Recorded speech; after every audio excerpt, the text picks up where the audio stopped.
ശരി, Shri N M Pearson, Shri M ജയചന്ദ്രൻ്റെ കാഴ്ചപ്പാടിനോട് താങ്കൾ യോജിക്കുന്നുണ്ടോ? ഇപ്പോൾ ഈ സംഘടനാപരമായിട്ടും പ്രശ്നങ്ങൾ ഉണ്ടായി, അത് BJP മുതലെടുത്തു, അങ്ങനെ ഒരു സിമ്പിളായിട്ട് പറഞ്ഞു പോകാവുന്ന കാര്യമാണോ അത്?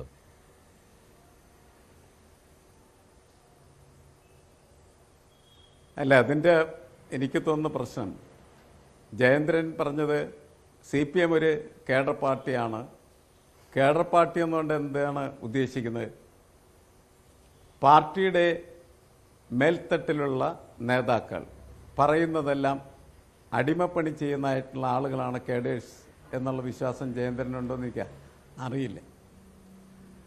അങ്ങനെയാണ് കരുതുന്നതെങ്കിൽ അദ്ദേഹം പറഞ്ഞ കാര്യങ്ങളൊക്കെ ശരിയാണ്. അങ്ങനെ അല്ലെങ്കിൽ അദ്ദേഹം പറഞ്ഞ കാര്യങ്ങളുടെ വിലയിരുത്തലുകൾ വല്ലാതെ പാളിപ്പോകുന്നുണ്ട് എന്ന് നമ്മൾ മനസ്സിലാക്കേണ്ട കാര്യമാണ്. ഈ കേഡർ പാർട്ടി ഇപ്പോൾ BJP ആയാലും CPM ആയാലും അത് കേഡർ പാർട്ടിയായിട്ട് പ്രവർത്തിക്കുന്ന സമയത്ത് ഈ കേഡേഴ്സ് എന്ന് പറയുന്ന വളരെ മിലിറ്റന്റ് കേഡേഴ്സായി മാറുന്നത് എങ്ങനെയാണ്? ഒരു പ്രത്യയ ശാസ്ത്രത്തിൻ്റെ അടിസ്ഥാനത്തിൽ BJPയെ സംബന്ധിച്ചിടത്തോളം ഹിന്ദുത്വ അജണ്ട നടപ്പിലാക്കുക എന്നുള്ളതാണ്. CPMനെ സംബന്ധിച്ചിടത്തോളം സമത്വപൂർണ്ണമായിട്ടുള്ള ഒരു സാമൂഹ്യ വ്യവസ്ഥ കെട്ടിപ്പടുക്കുക എന്നുള്ളതാണ്. അപ്പോൾ സമത്വപൂർണ്ണമായിട്ടുള്ള സാമൂഹ്യ വ്യവസ്ഥ കെട്ടിപ്പടുക്കുന്നതിന് വേണ്ടി പ്രവർത്തിക്കേണ്ടതായിട്ടുള്ള പാർട്ടി നടത്തുന്ന രാഷ്ട്രീയ പ്രവർത്തനങ്ങൾ വളരെ വ്യക്തതയോടുകൂടി സമൂഹത്തിന് മുന്നിൽ അവതരിപ്പിക്കപ്പെടുകയാണ് ചെയ്യുന്നത്. അത് കൃത്യമായിട്ട് നടപ്പാക്കുന്നതായിട്ടുള്ള മുൻനിര നേതൃത്വമാണ് നിലനിൽക്കുന്നതെങ്കിൽ കേഡേഴ്സ് അത് കൃത്യമായിട്ട് പരിപാലിക്കും, കൃത്യമായിട്ട് അനുസരിക്കും. അല്ലാത്ത ഘട്ടത്തിൽ കേഡേഴ്സ് അത് അനുസരിക്കണം?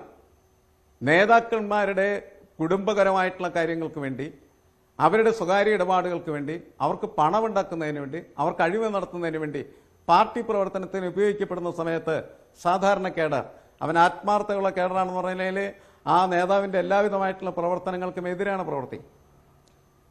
അങ്ങനെ പ്രവർത്തിച്ചാൽ മാത്രമാണ് അയാൾ ഉയർത്തിപ്പിടിക്കുന്നതായിട്ടുള്ള പ്രത്യയശാസ്ത്രത്തിൻ്റെ ഭാഗമായിട്ട് അയാൾക്ക് മാറിത്തീരാൻ കഴിയുള്ളൂ. അത് സ്വാഭാവികമാണ്. അതാണ് പ്രശ്നം. ആ പ്രശ്നത്തിലേക്കാണ് ചർച്ച വരേണ്ടത്. കേരളത്തിൽ എന്താണ് CPMന് സംഭവിച്ചുകൊണ്ടിരിക്കുന്നത്? കേരളത്തിൽ CPMൻ്റെ ഐഡന്റിറ്റി എന്ന് പറയുന്ന സാധനം CPM നഷ്ടപ്പെടുത്തിക്കൊണ്ടിരിക്കുകയാണ് ചെയ്യുന്നത്. CPM ചെയ്യാൻ പാടില്ലാത്തതായിട്ടുള്ള കാര്യങ്ങളെല്ലാം CPMൻ്റെ നേതൃത്വത്തിൽ കയറിയിരിക്കുന്ന ആളുകൾ ചെയ്യുന്നു. നേരത്തെ ഇപ്പോൾ ഈ പിണറായി വിജയൻ എന്ന് പറയുന്നതായിട്ടുള്ള മുഖ്യമന്ത്രി കഴിഞ്ഞ ദിവസം പറഞ്ഞ വാചകം എന്ന് പറയുന്നത് എന്താണ്? ഗിവർഗീസ് കൂർലോസിനെതിരെ പറഞ്ഞ വാചകം എന്താണത്? എന്താണ് ഒരു പൊളിറ്റിക്സ്? എന്താണ്? നിങ്ങൾ ഇടത്തോട്ട് സഞ്ചരിക്കേണ്ട മനുഷ്യനാണ്. അങ്ങനെ ഇടത്തോട്ട് സഞ്ചരിക്കേണ്ട മനുഷ്യൻ ഇടത്തോട്ട് ഇൻഡിക്കേറ്റർ ഇട്ടിട്ട് വലത്തോട്ട് സഞ്ചരിച്ചാൽ വഴിയിൽ അപകടം സംഭവിക്കും എന്ന് പറയുന്നത് അതൊരു രാഷ്ട്രീയമാണത്, ഒരു രാഷ്ട്രീയ പ്രസ്താവന മാത്രമാണ്.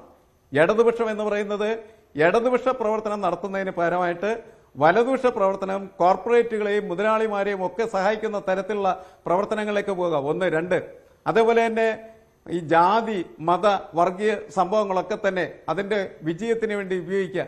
ഇതെല്ലാം ഇടതുപക്ഷ വിരുദ്ധമാണ്. അപ്പോൾ ഇടതുപക്ഷം എന്ന് പറഞ്ഞ് നടന്നിട്ട് ഇടതുപക്ഷ വിരുദ്ധമായിട്ടുള്ള പ്രവർത്തനങ്ങളെല്ലാം മേൽത്തട്ടിൽ നിന്ന് നിർവഹിക്കപ്പെടുമ്പോൾ അതനുസരിക്കാൻ നിന്നുകൊടുക്കുന്നതായിട്ടുള്ള കൂലിപ്പട്ടാളമാണ് കേഡേഴ്സ് എന്ന് വിശ്വസിക്കുന്നുണ്ട് ജയേന്ദ്രൻ. എങ്കിൽ ജയേന്ദ്രൻ പറഞ്ഞത് ശരിയാണ്. പക്ഷെ ഞാനങ്ങനെ വിശ്വസിക്കുന്ന ഒരാളല്ല. ഒരു പാർട്ടിയെ സംബന്ധിച്ചിടത്തോളം കേഡറും പാർട്ടിയുടെ നേതൃത്വം തമ്മിലുള്ള ബന്ധമെന്ന് പറയുന്നത് ജൈവബന്ധമാണ്. പഴയ കാലത്ത് കമ്മ്യൂണിസ്റ്റ് പാർട്ടി എന്ന് പറഞ്ഞാൽ അതൊരൊറ്റ മനസ്സോടുകൂടി പ്രവർത്തിച്ചിരുന്ന പാർട്ടിയായിരുന്നു. നേതാവ് ചിന്തിക്കുന്നതായിട്ടുള്ള കാര്യങ്ങൾ നടപ്പിലാക്കുന്നതിന് വേണ്ടിയിട്ട് ചോരയും അതേപോലെ നീരും ജീവനും ബലിയർപ്പിച്ച് രക്തസാക്ഷികളായിട്ടുള്ള 10,000-കണക്കിന് മനുഷ്യരുടെ പൈതൃക കഥകൾ പറഞ്ഞിട്ടാണ് ഇന്നും രാഷ്ട്രീയ പ്രവർത്തനം നടത്താനായിട്ട് CPMനും അതുപോലെ CPIക്കും കേരളത്തിൽ കഴിയുന്നതായിരുന്നു നമ്മൾ മറക്കരുത്.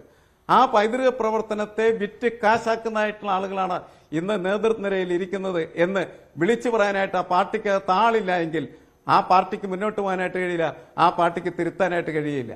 അപ്പോൾ തിരുത്താൻ പറ്റുന്ന രീതിയിൽ കാര്യങ്ങൾ ഉണ്ടാവണമെങ്കിൽ, തിരുത്തൽ നിർവഹിക്കപ്പെടണമെങ്കിൽ തെറ്റുകൾ ഉണ്ടായിക്കഴിഞ്ഞാൽ അത് സ്വയം തിരിച്ചറിയാനും അല്ലെങ്കിൽ മറ്റുള്ളവർ പറഞ്ഞാൽ തിരിച്ചറിയാനും തിരുത്താനും തയ്യാറാണ്. അതായത് വിവരദോഷികൾ എന്ന് പറഞ്ഞ് അവരെ അപമാനിക്കരുത് എന്നാണ് താങ്കൾ പറഞ്ഞതിന്റെ സാരം. ഒരു കാര്യം കൂടി, ഇപ്പോൾ ഈ BJPയിലേക്ക് വോട്ടുകൾ പോയതിനെ കുറിച്ച് ആർക്കും തർക്കമില്ല. ഇവിടെ എം ജയചന്ദ്രനും അക്കാര്യത്തിൽ ഒരു തർക്കവുമില്ല, BJPയിലേക്ക് വോട്ടുകൾ പോയി എന്ന്. പക്ഷെ BJPയിലേക്ക് പോയത് CPMലെ ആരുടെ വോട്ടുകൾ എന്നുള്ള കാര്യത്തിലും ഇവർക്കെല്ലാം അറിയാവുന്ന കാര്യമാണല്ലോ. വെള്ളാപ്പള്ളി അക്കാര്യം തുറന്നു പറയുകയും ചെയ്തിട്ടുണ്ട്. ഈഴവ സമുദായത്തിൻ്റെ വോട്ടുകൾ പോയിട്ടുണ്ട് BJPയിലേക്ക് എന്നുള്ള കാര്യം. ഇത് തിരികെ വരുമെന്നുള്ള പ്രത്യാശയിൽ തന്നെ ഇരിക്കുകയാണല്ലോ CPM ഇപ്പോഴും.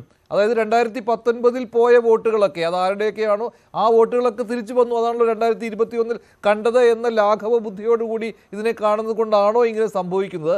അതൊരു താൽക്കാലിക പ്രതിഭാസമാണ്, തിരികെ വരിക തന്നെ ചെയ്യും എന്നുള്ള ഉറച്ച ആത്മവിശ്വാസം പാർട്ടിക്ക് ഉള്ളത് കൊണ്ടാണോ?